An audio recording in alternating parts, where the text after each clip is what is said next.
everybody? Welcome back to the channel, Understanding the Reason. I'm your host, Jerome Majette. Man, I'm so excited that you guys are here. This is my thing, man. This is my thing. I love it. I love talking about the things of God. I love learning and growing. And we've been asking a question, right? Why are we here? Right? What is the purpose for this life? What is the purpose for this life, right? So we finished our last chapter in our book, Understanding the Reason God Made Man, What Made Him Do It.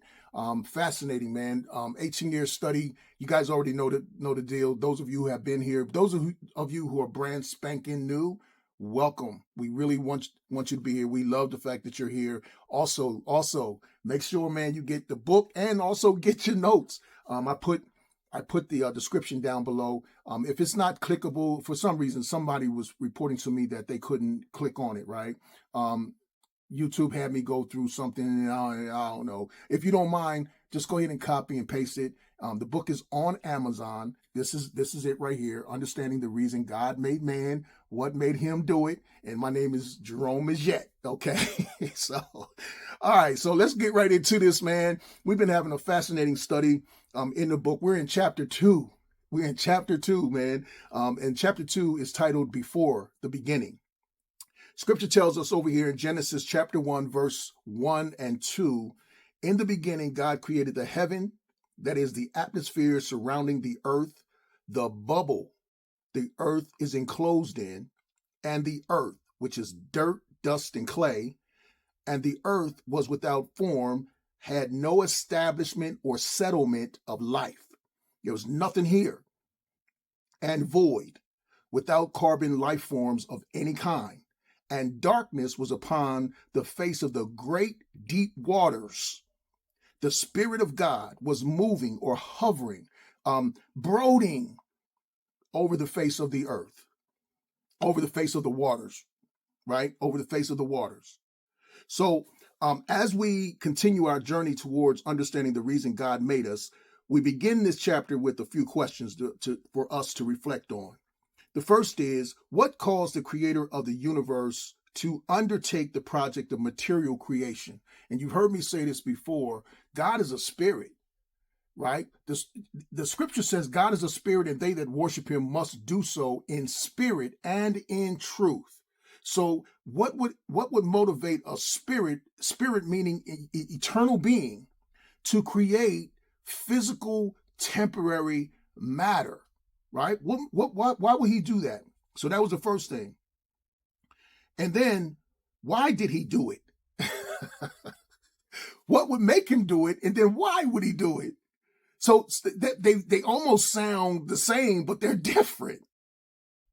Just because you do something doesn't mean that we understand why you did it. We can see the results that you did it, but we don't know why. Okay, so that's what we're meaning, and that's what we're looking to get to as we go on this journey, right? So since we understand purpose and reason directs most actions, there must have been a definable motive. What clues are there to assist us in gaining a possible glimpse into God's decision to create the universe? Did the creator intend for us to discover this, or did he intend for it to remain a mystery? Did God want us to understand these things, right? Or did he want them to remain shrouded in mystery, and then have all of these different things, all these different scientists and scientific theories and all this stuff to attempt to tell us why?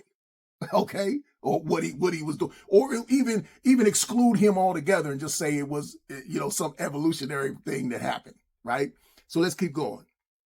So we understand that these mysteries are the questions that we seek answers to. I sincerely believe it's his plan that not only do we understand, but we discover his purpose and intent to create mankind through what he's revealed through the scriptures. Now, a lot of people say the Bible is just a man-made document, right? It's a man-made document. I've heard it all. 18 years, right? And so I've had conversations with all kinds of different religious ideologists, if I can say that, if I'm safe in saying that. I've talked to people who don't believe in God at all, but believe that science has the answer to tell us why we're here. I've looked at all kinds of material, documentation. I mean, because I was fascinated by this, right? After my conversation with my coworker, I just went on this journey. I just started feeding this stuff, man, and listening to everything and taking it and putting it up against and comparing it to what scripture is saying, because the scripture is the oldest manuscript on the planet. And look, it's the best selling. How about that? For some of you who will say, nah, it's not the oldest, there's some other stuff. But listen, it's the best selling manuscript that can't be argued against, right? So I said, okay, so why is the Bible so important? Is it just a book about religion? Or is there something else there? And I started listening to and really following like what these ancient writers wrote, and some of them were prophets, and they made prophetic statements that I had to check it out.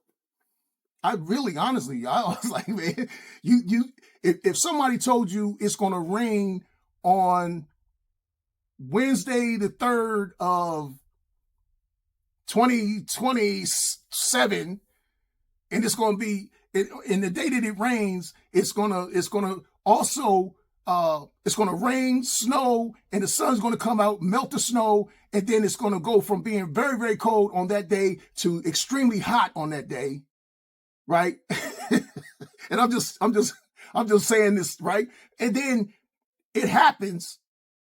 What that person said was true. Am I right?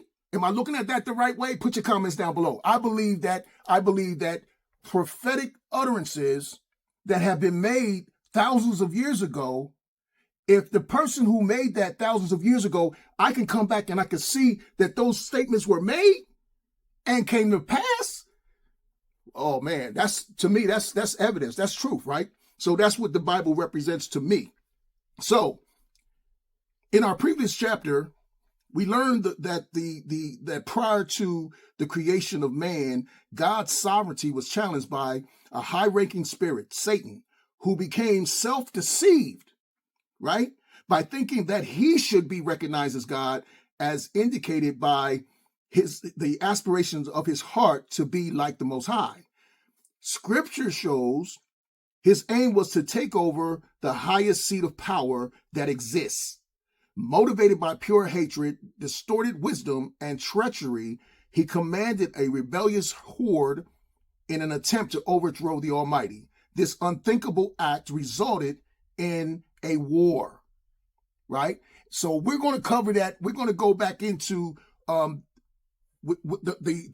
aftermath of the war.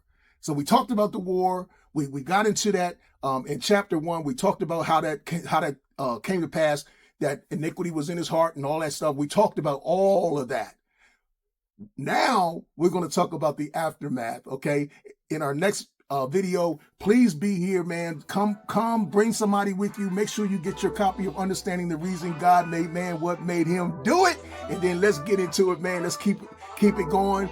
Put your comments below. Make sure you like, share, and subscribe. I appreciate you very much. God bless you guys. Have an awesome rest of your week. Take care. Peace.